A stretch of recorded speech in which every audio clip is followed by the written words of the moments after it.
Tucked deep in the Canadian Arctic, where icy waters crash into the rugged coastlines of Hudson Bay, lies a place few have ever heard of, Southampton Island.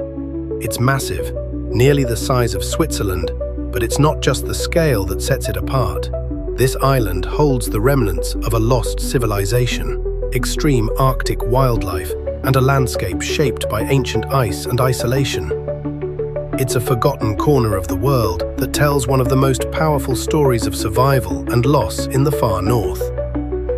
Love remote places and untold stories?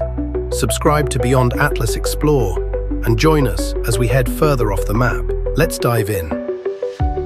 Southampton Island sits right at the gateway between Hudson Bay and the Fox Basin, an unforgiving stretch of Arctic wilderness. At over 41,000 square kilometers, it's one of the largest islands in Canada and ranks among the 40 biggest in the world. But this isn't a place of towering peaks or lush valleys.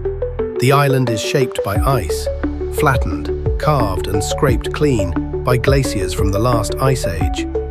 Its terrain is mostly low and windswept, with the highest point reaching just 625 meters above sea level.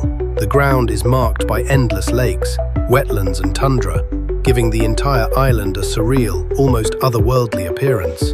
What separates Southampton from the mainland isn't just distance, it's the 23-kilometer-wide Rose Welcome Sound, a cold and stormy channel that makes this place feel even more cut off from the rest of the world.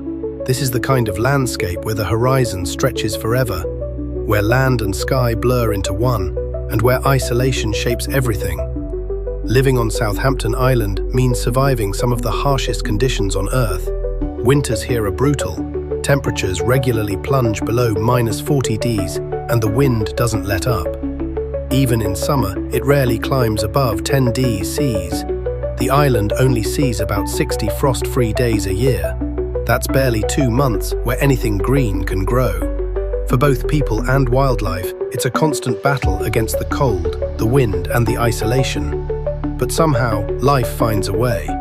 From the smallest Arctic plants clinging to the tundra to caribou and polar bears moving across the ice, everything here is built to endure. Long before satellite maps and northern research stations, Southampton Island was home to a people who lived entirely off the land and completely off the grid. They were known as the Sadlermiut.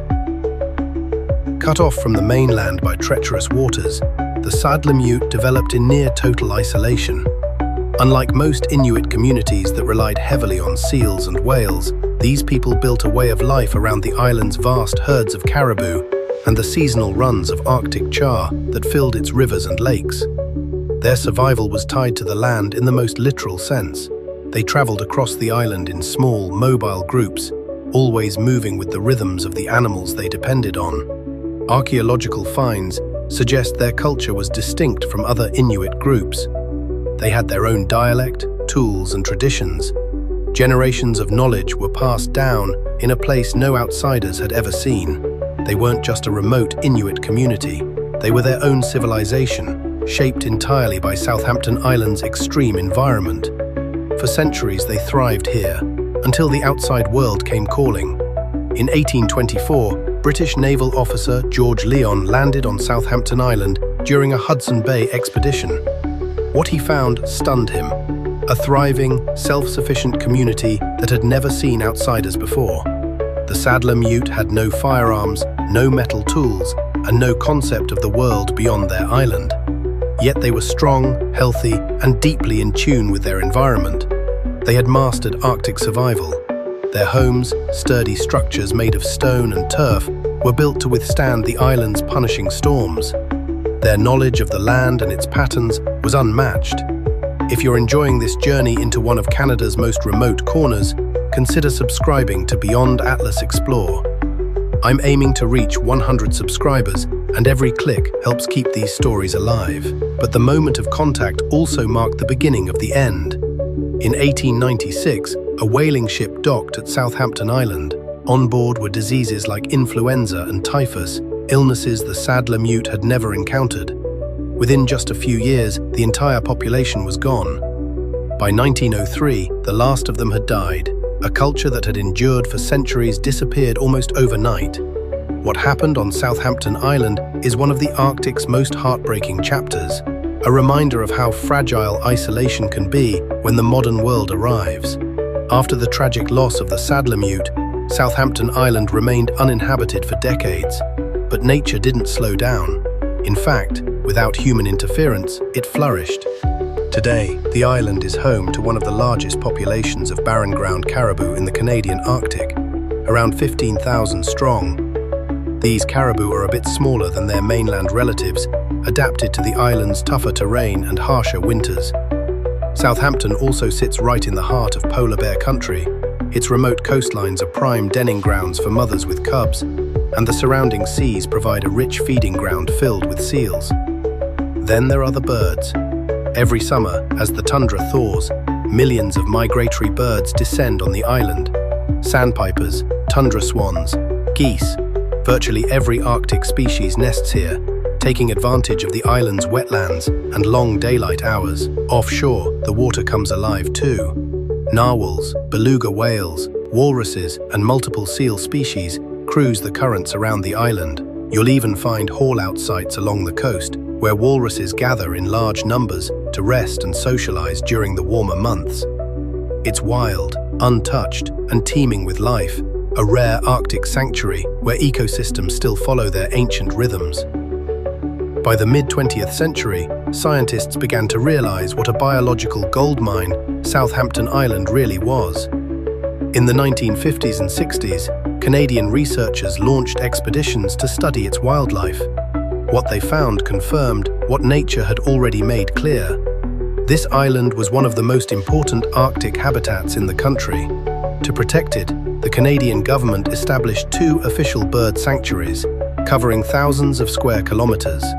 These protected zones became critical nesting grounds for Arctic birds and safe havens for other species that rely on the island's fragile ecosystem.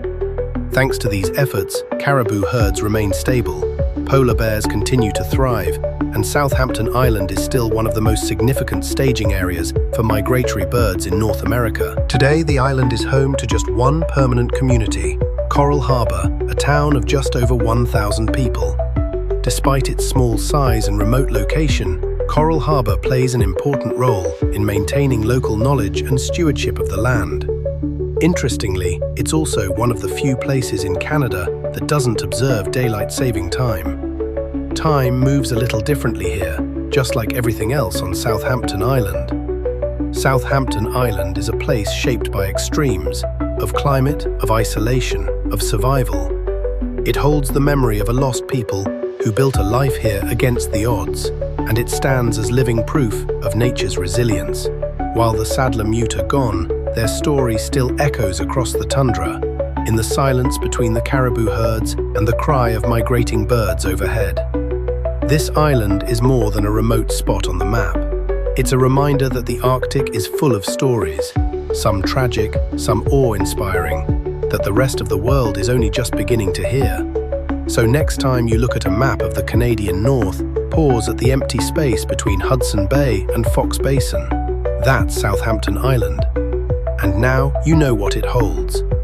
If you enjoyed this story, give it a like and consider subscribing to Beyond Atlas Explore. I'm on a mission to reach 100 subscribers, and every click helps bring these forgotten places back into view.